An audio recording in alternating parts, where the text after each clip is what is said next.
Navoiy viloyatining 26-yanvardan 1-fevralga qadar ob-havo ma'lumotlari e'lon qilindi. Har kunlik ob-havo ma'lumotlarini yo'qotib qo'ymaslik uchun kanalimizga obuna bo'ling va like tugmasini bosib qo'yishni unutmang. 26-yanvar dushanba kuni havo biroz bulutli, yog'ingarchilik kutilmaydi. Kechasi -3+1 daraja, kunduzi +5+10 daraja. Shamol sharqiy 7-12 metr taqsim sekund tezligida esadi. Tuman ehtimoli kam.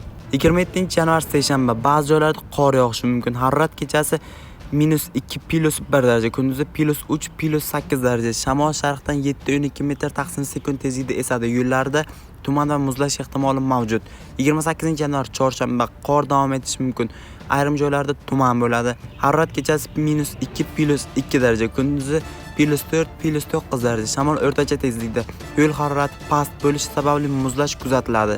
29-yanvar payshanba, shamol sharqiy yo'nalishni egallaydi. Havo bulutli bo'ladi. Kechasi -1+2 daraja, kunduzi +5+10 daraja. Yog'ingarchilik ehtimoli past.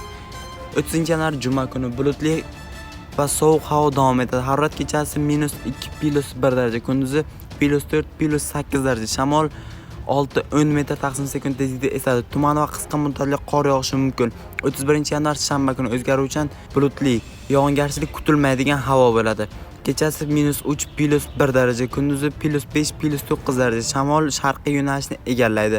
1-fevral yakshanba, bulutli ob-havo, kichik tuman bo'lishi mumkin. Harorat kechasi -2+2 daraja, kunduzi +6+10 daraja. Shamol o'rtacha tezlikda bo'ladi.